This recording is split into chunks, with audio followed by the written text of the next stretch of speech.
Orígenes de la civilización adámica. Portada. ¿Para quiénes ha sido escrito este libro?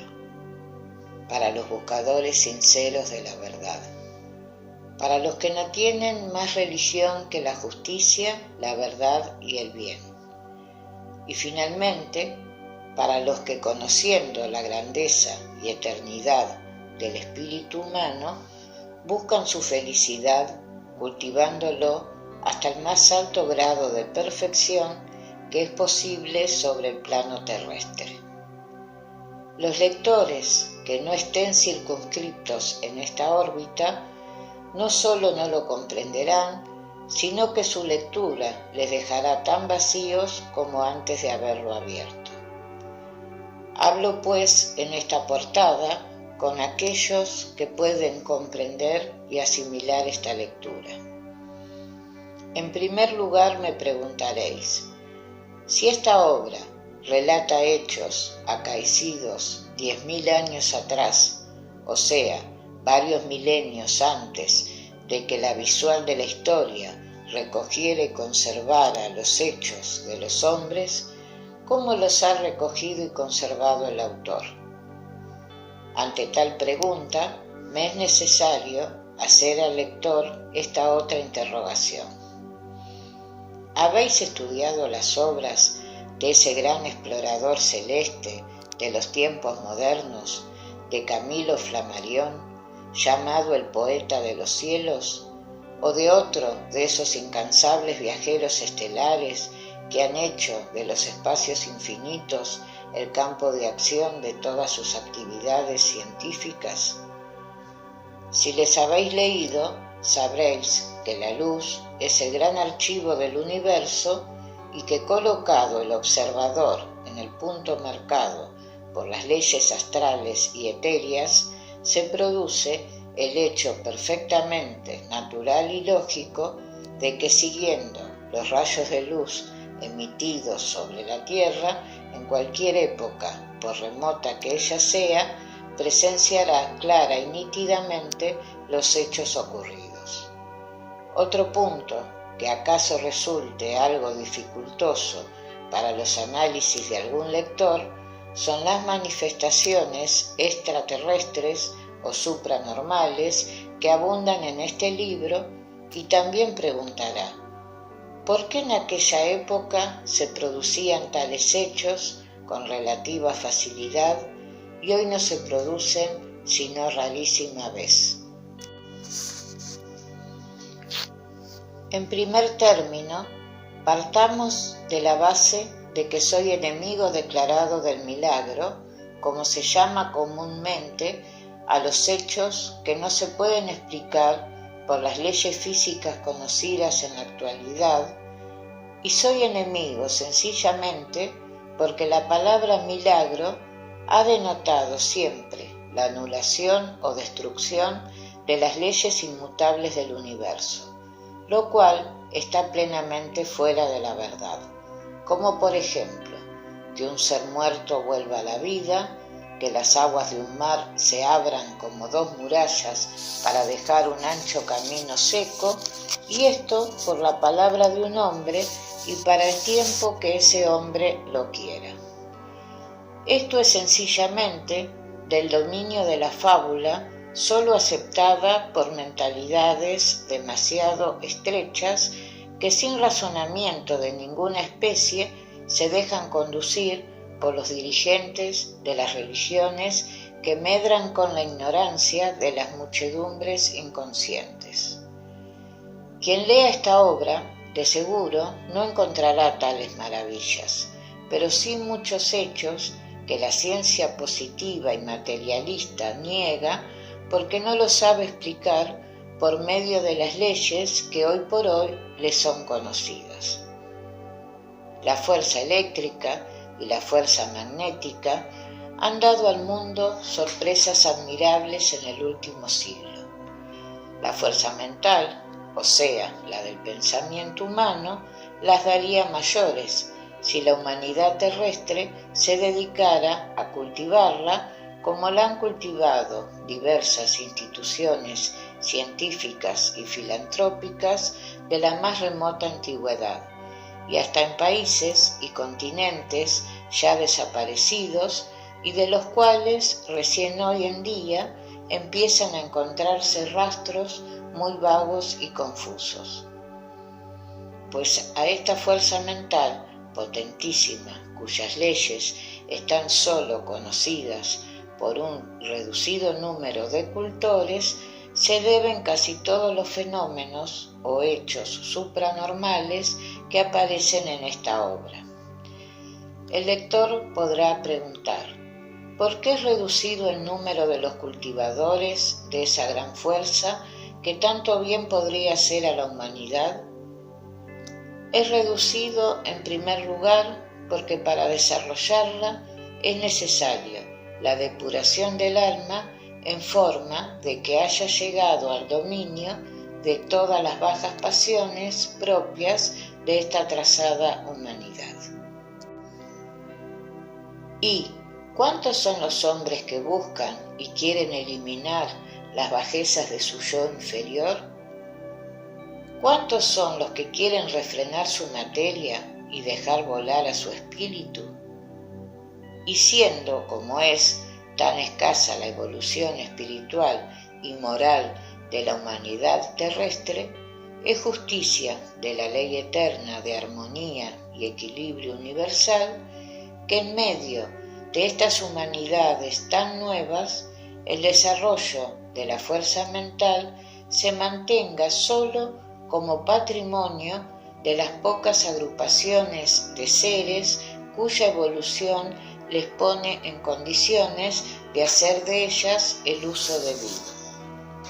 Las fuerzas mentales al alcance de todos los ambiciosos, los egoístas y los malvados sería peor mal para esta humanidad que todos los medios de destrucción que las pasiones humanas ponen en juego en favor de sus mezquinos y viles intereses.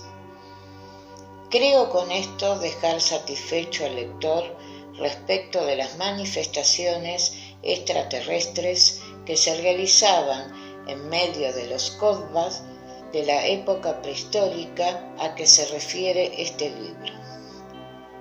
Los dominios de la mente humana son tan amplios como los espacios infinitos, y el hombre, sumergido en la espesa bruma de sus bajezas cercanas aún a la animalidad, no es apto para comprender y menos para producir hechos que requieren como base indispensable una pureza de vida y una elevación de pensamientos y de deseos que puedan formar un campo de acción perfectamente equilibrado y armónico. Y si hasta la más insignificante maquinaria está sujeta a leyes para producir aquello a que fue destinada, cuánto más lo estará ese principio inteligente que es luz y vida en cada ser y que hace de él una chispa, una parte, un reflejo de la eterna energía creadora y conservadora de mundos en la amplitud inconmensurable del universo.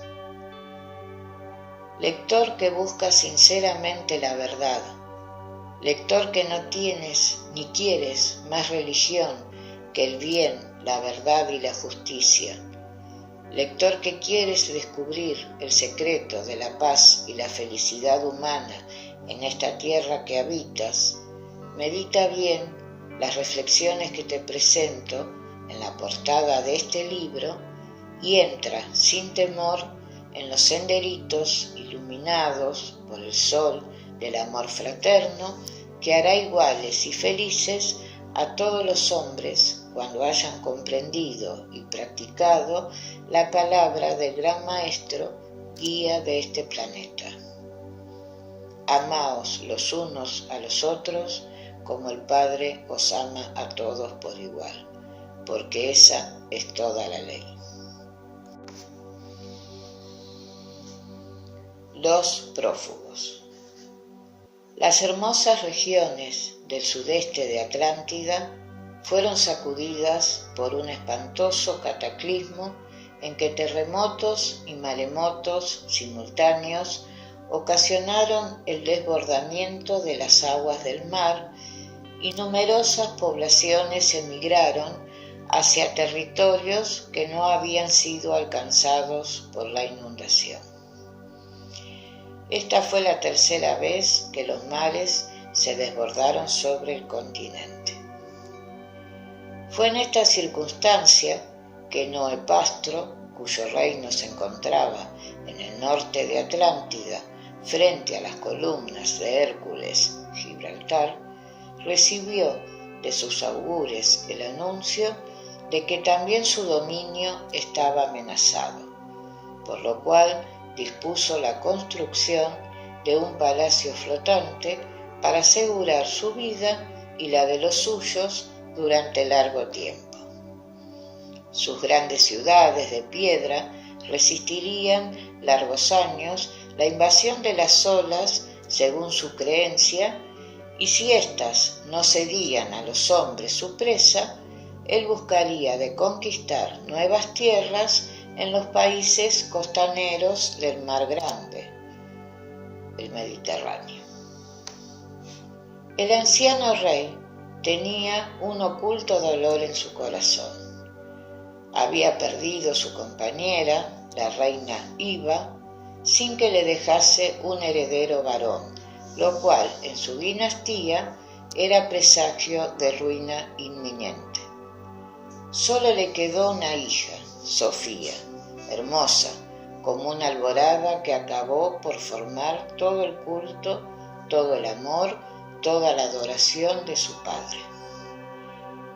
Espíritu de cierta evolución y rebelde a imposiciones arbitrarias, no puso cadenas a su corazón cuando el amor la llamó sin pensar en su real estirpe. Se enamoró apasionadamente de un jefe guerrero, acaso el más apuesto y hermoso de los que formaban la escolta de su propio palacio. El rey lo supo y la encerró en la antecámara de su habitación particular, cuando se convenció de que ningún razonamiento haría olvidar a su hija aquel inconsulto amor. Y al amante y amado Joebán lo desterró de su lado y lo destinó a la labranza de los campos. Mas ya lo ha cantado el poeta: la ausencia es aire que apaga el fuego chico y aviva el grande. Y el amor de Joebán y de Sofía se agigantó con la separación, y ambos se prometieron vencer o morir. Cuando el soberano ordenó el embarque, Sofía fue su primera preocupación, y juntamente con ella toda la servidumbre y guardias de palacio, augures y sacerdote. En embarcaciones más pequeñas y como magnífica escolta al palacio flotante, embarcaron también varios miles de guerreros con sus familias y servidumbre. En una pequeña embarcación y en calidad de guardián de los animales destinados al consumo, embarcó disfrazado el amante Joebán para seguir, aunque de lejos, a su bien amada, a la cual veía todos los días cuando ella asomaba a los balcones de su nave palacio. Él levantaba por 3 veces su cayado de guardián de bestias, en cuyo extremo flotaba una banderilla blanca. Cada vez que ella subía a la cubierta, miraba hacia la barca jaula donde sabía que por su amor estaba relegado Joebán. Así pasaron 6 meses hasta que arribaron a las costas de Ática, ocupadas entonces por colonias de Keftos que, atravesando el mar Egeo, habían buscado allí tranquilidad y fortuna, perdidas ambas en las continuas luchas que les promovían los gomerianos y zoraístas del continente. Noepastro estaba decidido a posesionarse de esos territorios, de buen grado o por la fuerza, y así anunció su visita de cortesía a los jefes de la región, los cuales, asombrados de la magnificencia de la flota marítima que acompañaba al soberano, le recibieron con todos los honores que se merecía. A uno de estos príncipes áticos le interesó sobremanera la blanca y rubia Sofía, que semejaba una dorada espiga de ultramar. Y el viejo Noepastro vio con satisfacción esta simpatía, por cuanto le evitaba toda lucha para adueñarse de aquellas colonias y transformarlas en sus nuevos dominios. Pocos días después ya estaba concertada la boda entre el soberano atlante y el jefe ático, sin que la dorada espiga tuviera noticia de quién iba a ser su segador. Cuando su padre le participó que había convenido los esponsales de ella con el más joven de aquellos príncipes, Sofía palideció intensamente y estuvo a punto de caer exánime a los pies de su padre, pero el amor le dio aún fuerzas para dominarse e inclinóse casi hasta el suelo, según la costumbre, para demostrar sumisión a todas las órdenes del rey. Tenía ella una esclava de toda su confianza, llamada Mircha, casada ocultamente y con la protección de Sofía con uno de los guardas del palacio.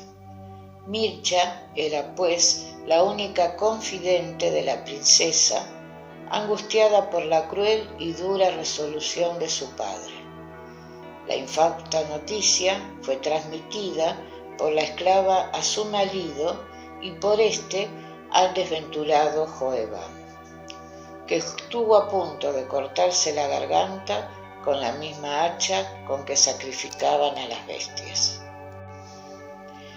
Mas la princesita había dicho al guardia, esposo de Mircha, que buscaran entre ambos el medio de escapar, porque ella prefería la muerte a ser la esposa del príncipe ático, cuya pequeña estatura y moreno semblante le inspiraba invencible repugnancia. A altas horas de una noche lluviosa y oscura, la princesa y su esclava, Joebán y el guardia, desprendieron uno de los barcos pequeños que había amarrados a la gran nave, destinados a desembarco en pequeños fondeaderos. Lo cargaron de ropa y provisiones y huyeron hacia alta mar, llegando a la isla Cretácea, donde descansaron unos días, perdidos entre las inmensas grutas naturales de la isla. Pero no creyéndose seguros por estar algo cercanos a la costa y antes de ser vistos por los habitantes de la isla, huyeron nuevamente a favor de la oscuridad de la noche y descansaron en otra pequeña isla del archipiélago, la que por su erizada costa hacía casi inaccesible la subida. Pero como el amor es más fuerte que la muerte, los dos hombres y la esclava tuvieron el ingenio y la fuerza suficiente para esconder la embarcación en una profunda bahía de la costa y cubrirla de ramas de árboles en forma que aún pasando muy cerca de ella era imposible encontrarla. Sofía fue la primera en iniciar el orden de la nueva vida que las circunstancias les imponían y dijo a sus compañeros: «Desde hoy dejo de ser la hija del divino y sagrado Noepastro para convertirme en la esposa de Joebán, hermana de Mircha y de Aldis.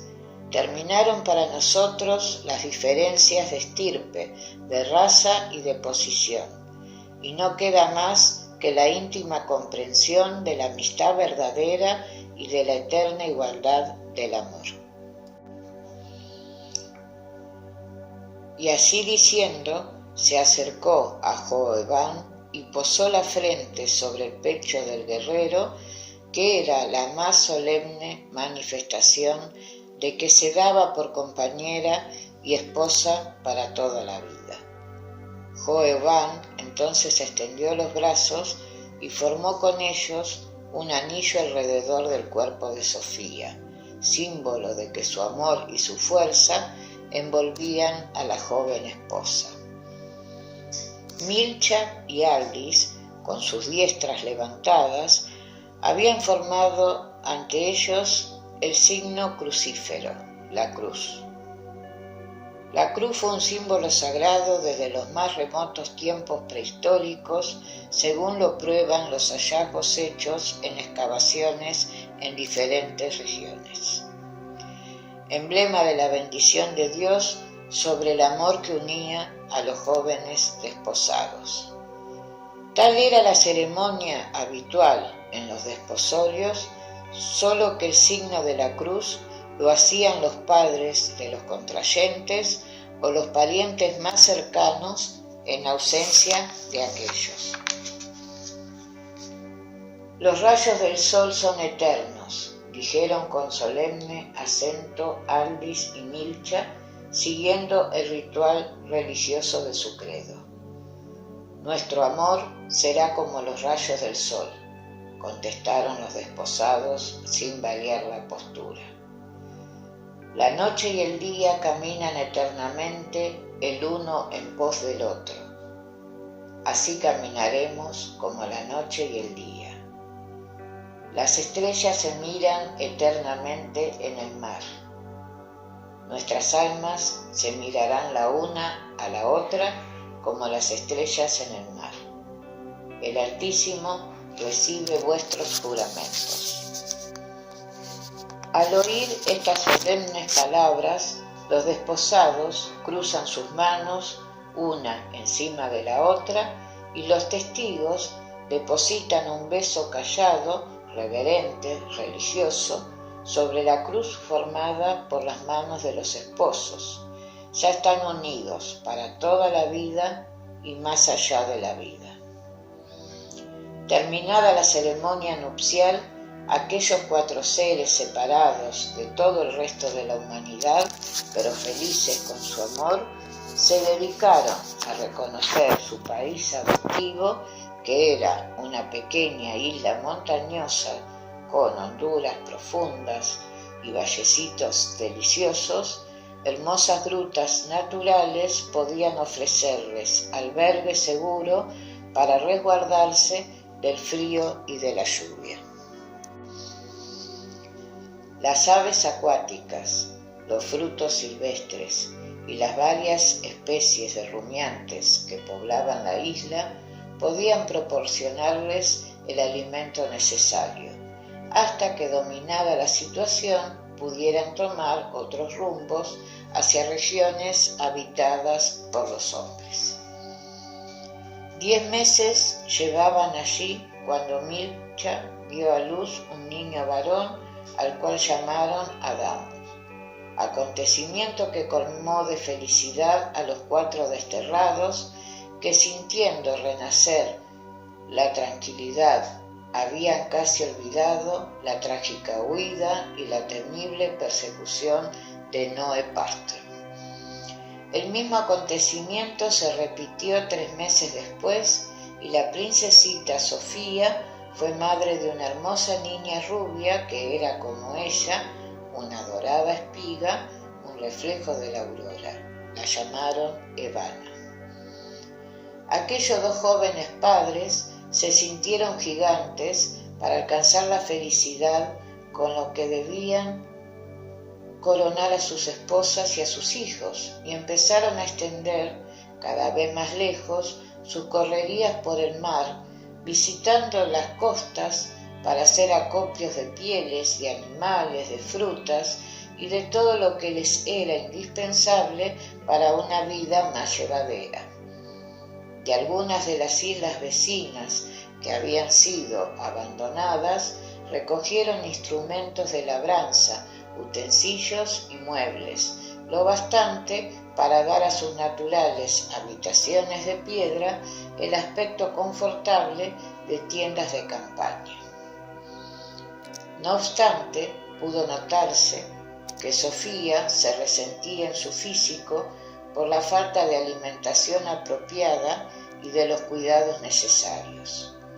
Y Joeban comenzó a sentir el dolor intenso de su impotencia para proporcionar a su amada lo que ella no le pedía, pero que él sabía le era indispensable. Y llevados de este deseo, resolvieron hacer todos juntos un viaje al continente y se embarcaron hacia la costa del Mar Grande. Encontraron población y al desembarcar, los dos hombres, para procurar la venta de pieles, púrpura y oro en bruto que habían traído, llegaron a una aldea, al parecer de mercaderes, pero en realidad mercado de piratas que comerciaban en la venta de esclavos. Aquellos dos esbeltos y hermosos tipos de hombres les prometían buenas ganancias y por medio de engaños los internaron en sus covachas y pocas horas después, amarrados en la bodega de un barco, salían con rumbo a Negadá, en Egipto.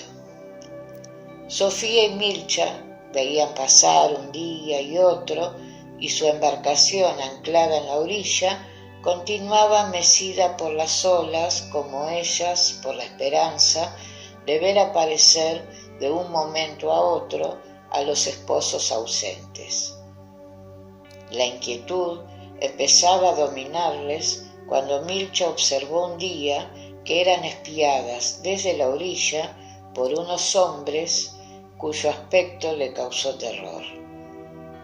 Una voz interior pareció decirle que se pusieran a salvo porque un inmenso peligro les amenazaba. Era imposible para dos débiles mujeres verse a la vela en un mar desconocido y además temían ser perseguidas. Entonces expuso a la princesita sus temores y de común acuerdo dejaron en el cajón secreto de un armario del barco donde solían guardar objetos de valor, un grabado por el cual sus esposos pudieran buscarlas cuando volvieran.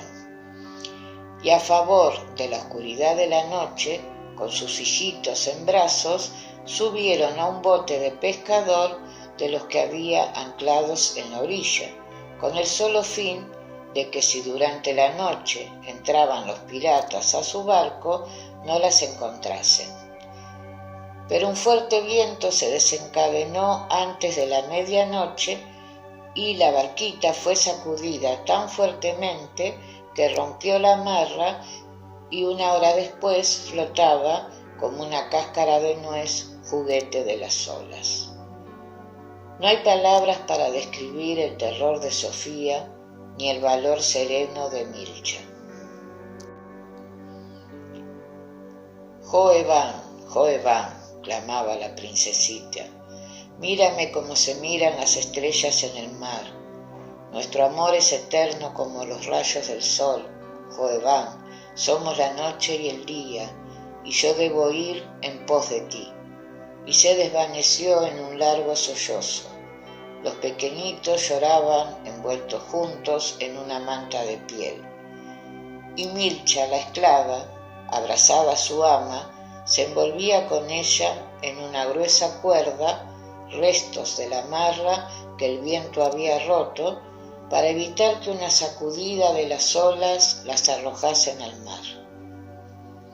Cuando el sol del siguiente día se levantó en el horizonte, la tempestad había calmado y la barquilla estaba besando suavemente la costa verde y montañosa de la Mesopotamia o país de Etea, como en aquella época se denominaba a lo que siglos posteriores se llamó Fenicia. La valiente Milcha, a quien la desesperación había redoblado las energías, amarró la barca a la orilla y ayudó a bajar a su ama y a los niños.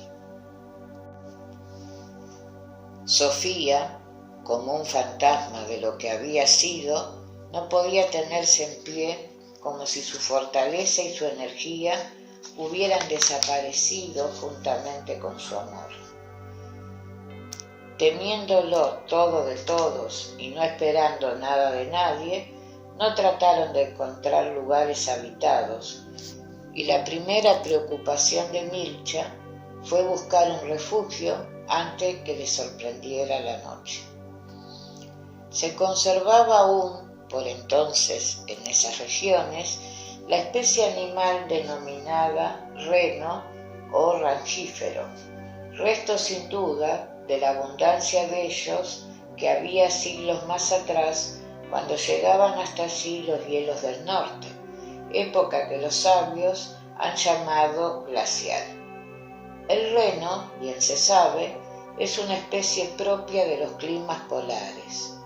Buscando entre la umbrosa montaña, más o menos en el sitio en que un siglo después se edificó la ciudad de Ansan, que a su vez fue sucedida en milenios posteriores por la antigua Dasne, encontró Milcha una inmensa caverna, donde vio señales evidentes de haberla habitado seres humanos. Había montones de pajas en forma de lechos, trozos de piedra y de madera dispuestos como pequeños bancos en torno de un enorme tronco labrado en forma de mesa. Sobre ella, un variado surtido de utensilios enteramente rústicos, como serfuentes, platos y jarros, hechos de la corteza o cáscara de una hortaliza semejante a la que hoy llamamos calabaza. Cuchillos, hachas, cucharas, pinches y punzones en madera y en sílex pulido. Mas su asombro no tuvo límites cuando al levantar dichos objetos vio grabado en inscripciones que ella podía leer y sobre la rústica mesa estas palabras: viajero, náufrago o perseguido por los hombres, reposa aquí tranquilamente, porque yo, Gaudes, mago atlante, puse vigía sobre esta cueva para todo ser doliente y abandonado. Una familia de renos domesticados por mí pernoctan en esta cueva. Las hembras os darán su leche y os guiarán al sitio en que hay agua. Removed la corteza de árbol que veis al fondo, detrás del más alto montón de heno, y hallaréis abrigo y alimento. Gaudes, siervo del Altísimo. Milcha no acertó a ver más y corrió al lugar en que había dejado a Sofía y a los niños cubiertos con las únicas mantas que habían salvado. Cargó la esclava a los dos niños y aún sostenía con su hombro a la débil princesita que perdía fuerzas por momentos. Llegadas a la habitación que la providencia les había deparado, Milcha corrió a remover la lámina de cortezas, especie de puerta disimulada por los musgos verdosos que crecían colgantes de los muros de las cavernas. Era aquello una especie de alcoba que comunicaba la caverna con aquella pequeña puerta que apenas daba paso a un cuerpo humano.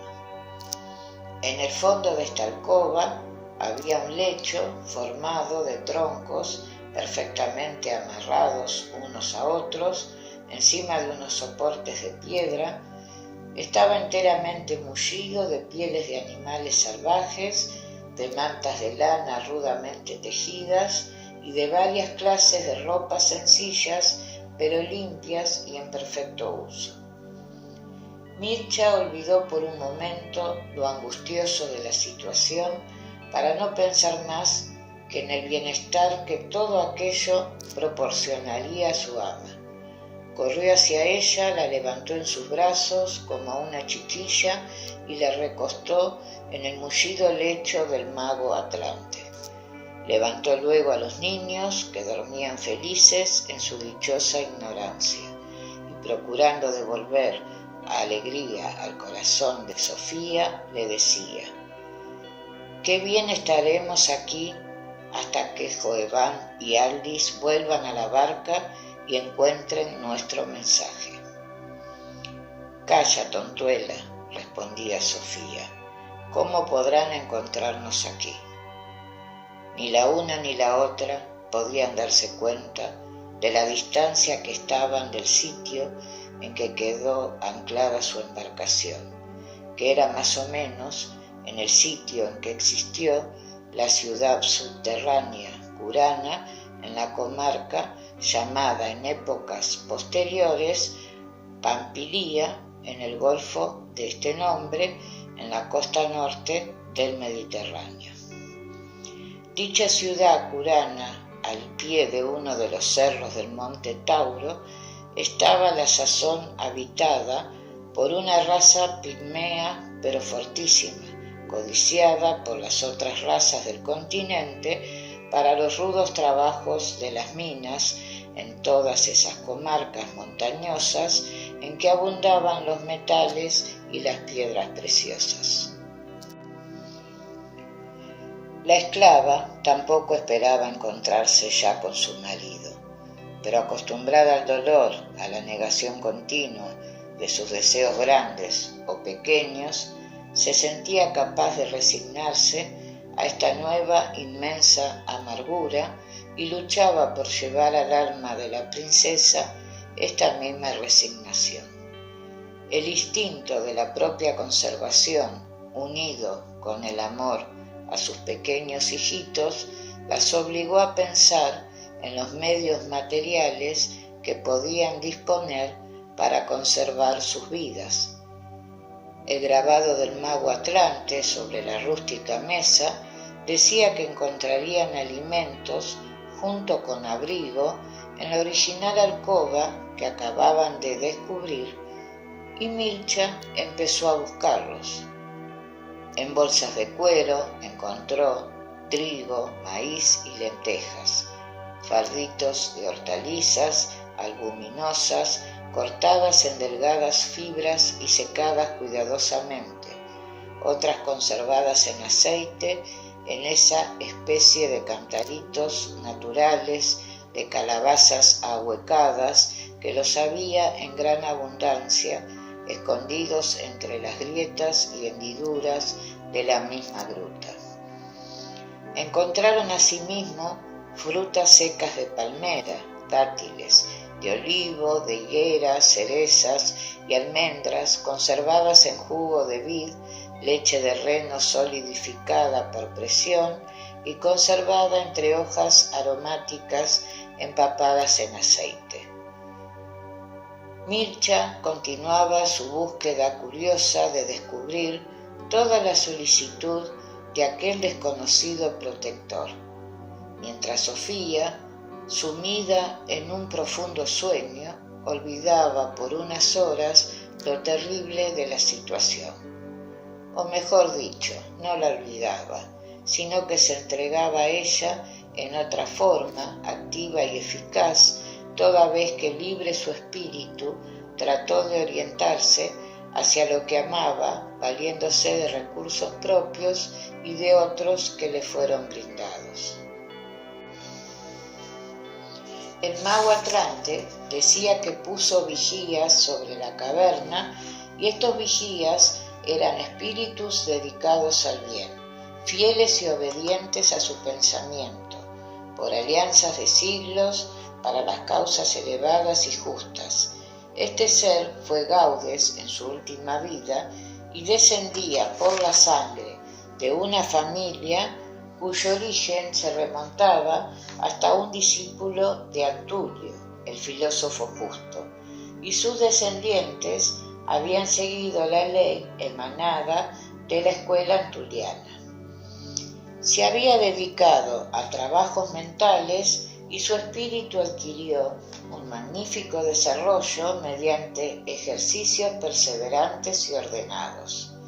Había salido de Atlántida en su juventud, perseguido por una madrastra que quiso eliminarlo del hogar en beneficio de sus propios hijos, y habitó esa caverna durante 53 años, saliendo de ella muy pocas veces al contacto humano, del cual huía por un sentimiento de terror invencible.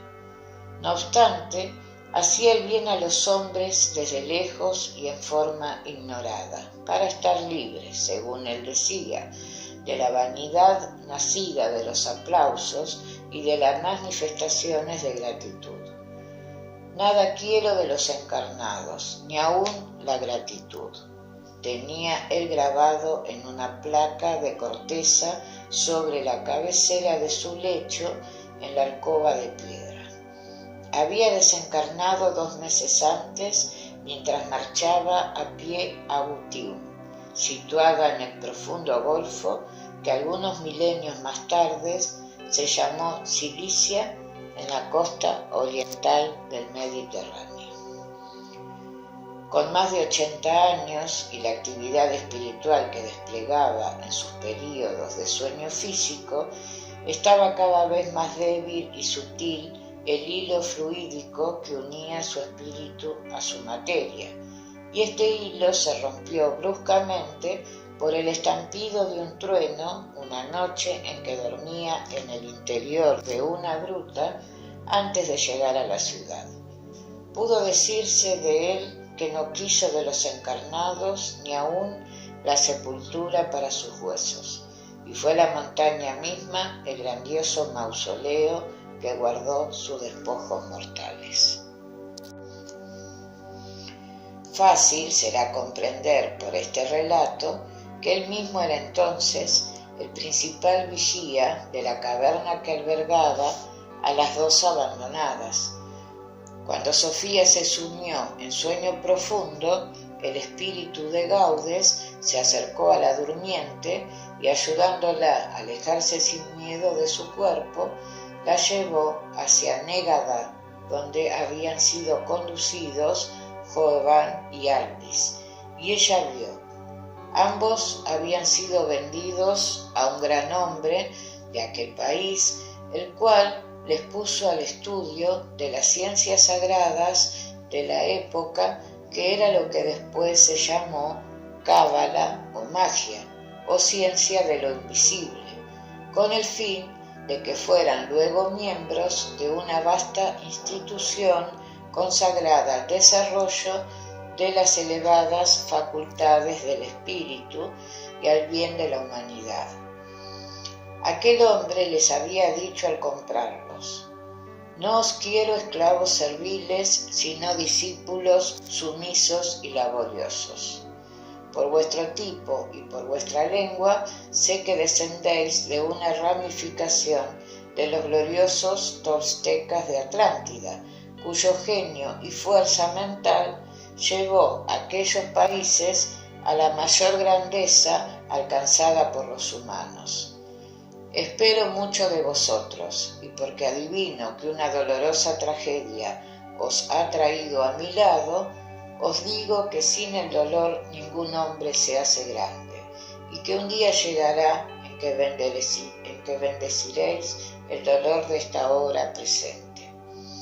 Y así diciéndoles, les introdujo en una especie de claustro severo y silencioso, con bóvedas como pequeños templos, en cada uno de los cuales había un hombre anciano o joven que dibujaban cartas geográficas los unos, otros escribían con punzones de hueso sobre láminas de pasta, diseñaban los diversos sistemas planetarios con sus órbitas concéntricas en grandes lienzos, calculaban las distancias y el tiempo y forma en que realizaban sus movimientos.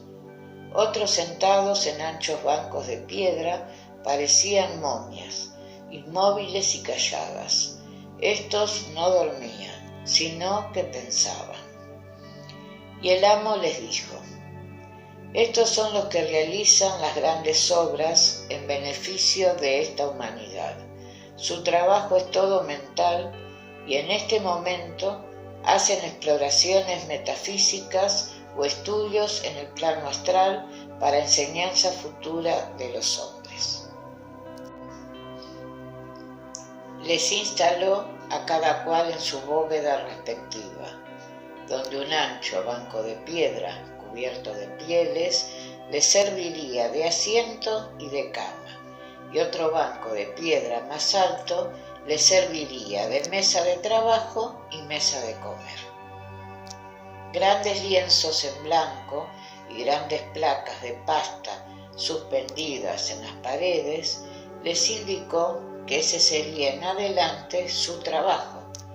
Pero los jóvenes aquellos no podían pensar ni en exploraciones, ni en estudios, ni en grabados, cuando un inmenso dolor les absorbía todas sus facultades con una intensidad tal que les asemejaba a sonámbulos o ebrios. ¿Qué habría sido de los 4 abandonados?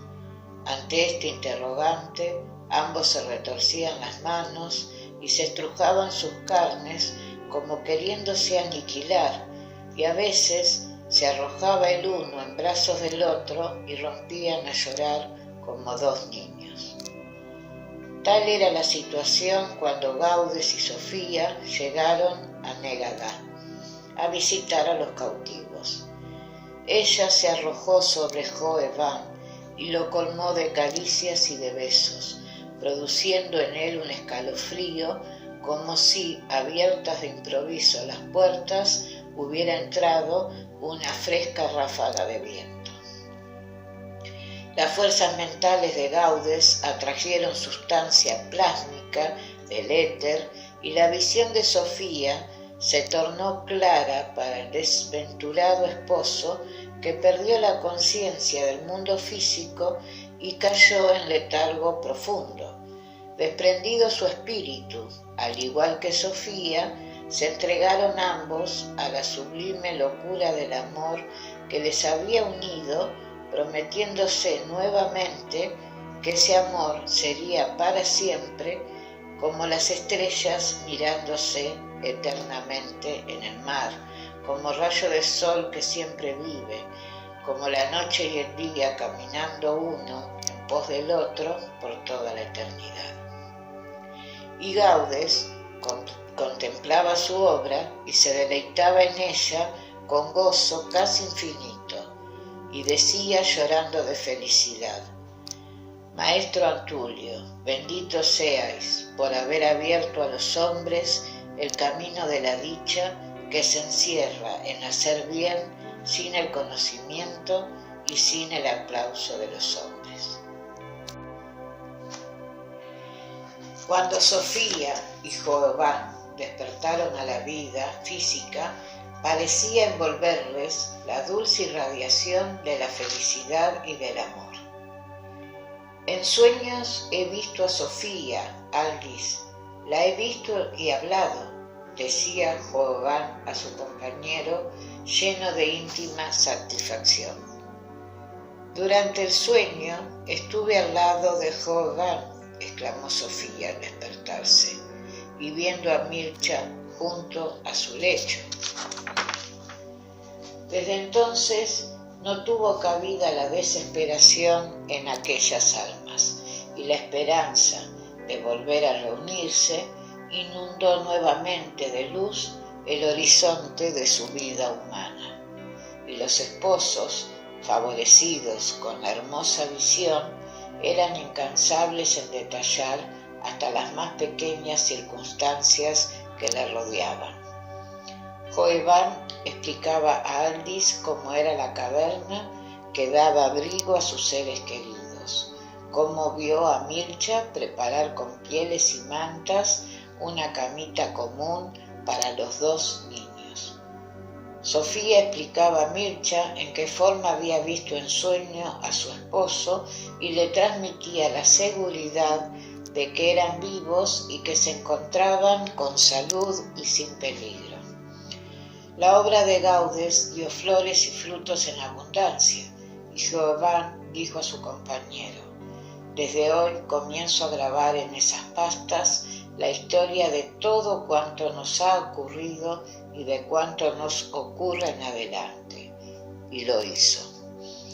Y cuando siglos más tarde los faraones levantaron esfinges y pirámides, no solo como monumentos funerarios, sino como cofres gigantescos guardadores de los secretos del hombre neolítico, recogían en las galerías y pasillos subterráneos aquellas placas en que un ser ignorado contaba sus dolores, que eran a la vez páginas de la historia de una naciente civilización.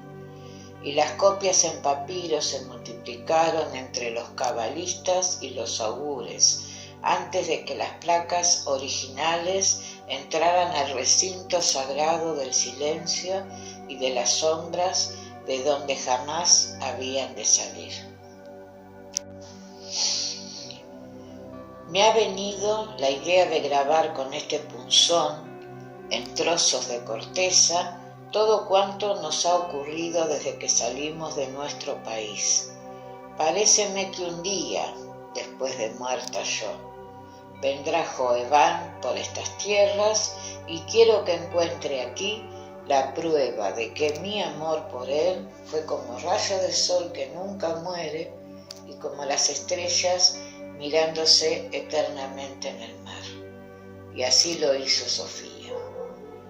Y un siglo después, Ansán, discípulo de Abel, que levantó su tienda a 300 codos de la caverna, encontró y recogió aquellas jeroglíficas leyendas estampadas en las cortezas de los árboles o en la arcillosa corteza de la caverna, que junto con las de Joebán y en distintos países dieron origen de variaciones múltiples, más o menos desfiguradas por la incomprensión o por el fanatismo o la fantástica leyenda que conocemos de los comienzos de la civilización adámica.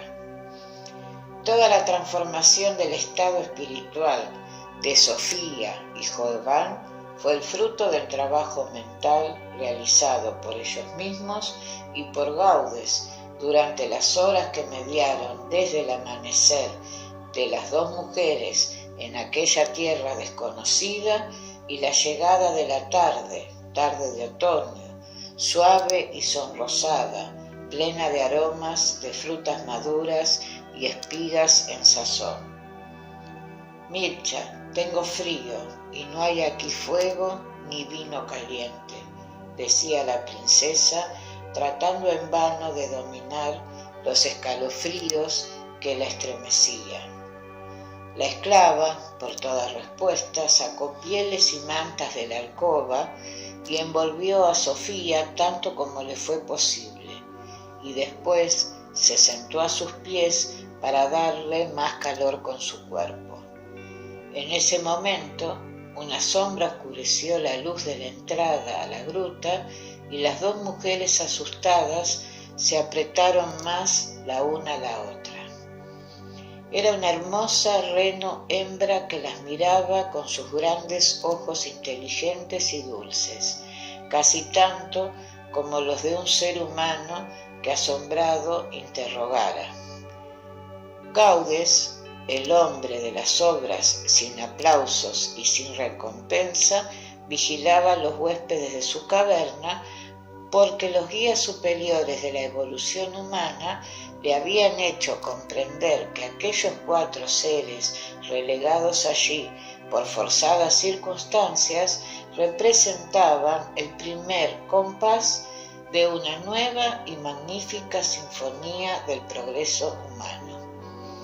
El mago envolvió con su efluvio a las mujeres y fluídicamente acarició al animal, que convencida por esto de que su amo estaba allí, se acercó mansamente y lamió las manos de Mircha, que se habían tendido hacia ella como para estorbarle que se acercase a Sofía.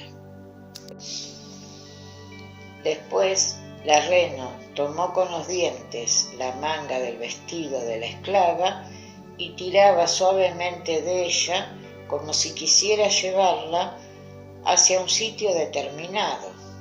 Comprendiendo por la intuición que Gaudens ponía en ella, se dejó llevar hasta que la reno levantó con la boca uno de los cántaros de calabaza y salió de la caverna.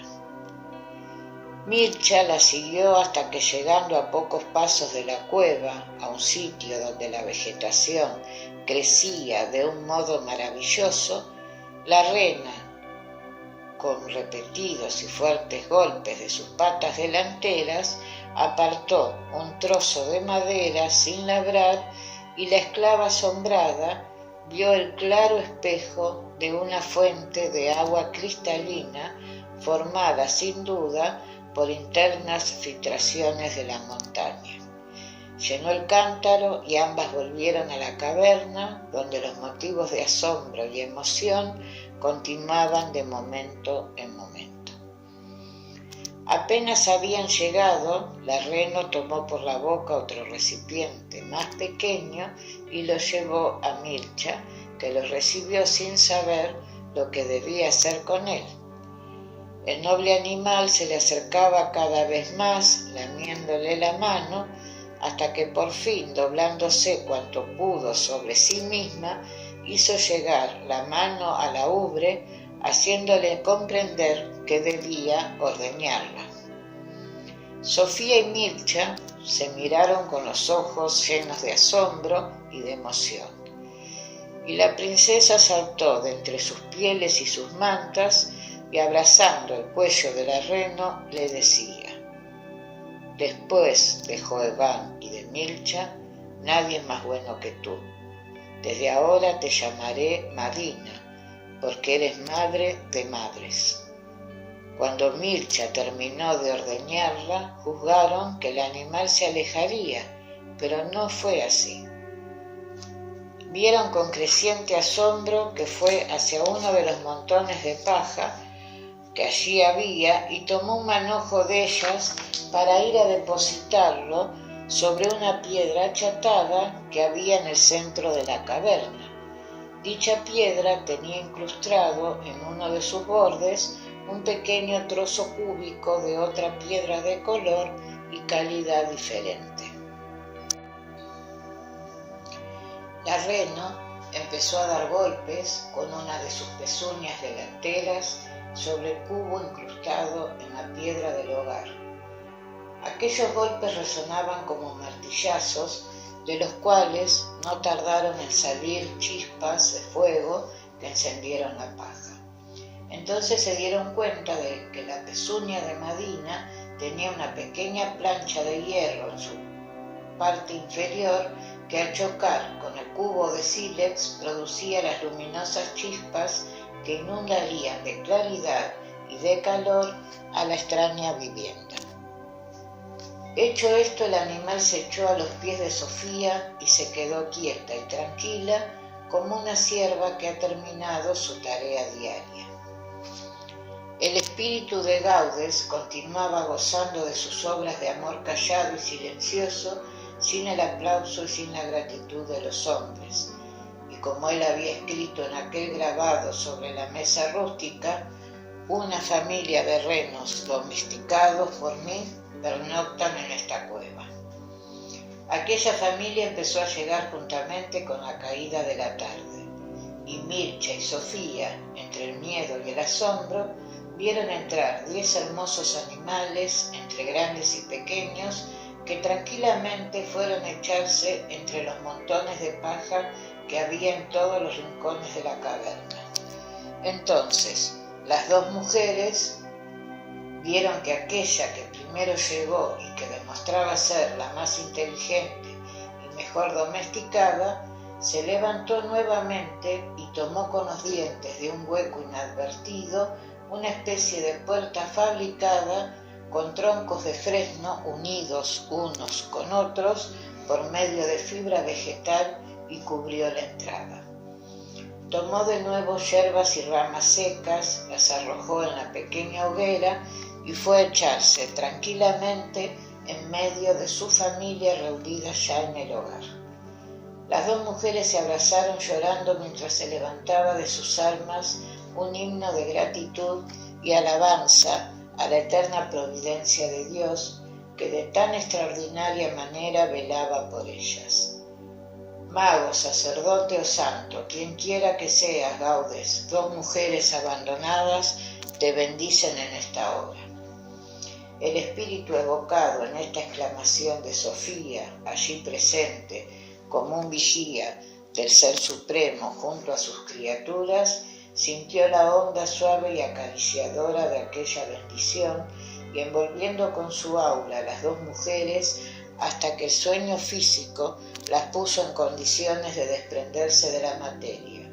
Las ayudó a elevarse a los planos etéreos, donde cantan y viven el amor los que de verdad lo sienten y donde podían encontrarse con sus amados cautivos que ya las esperaban, conducidos también por aquel ser de las grandes obras invencibles, sin recompensa y sin aplausos.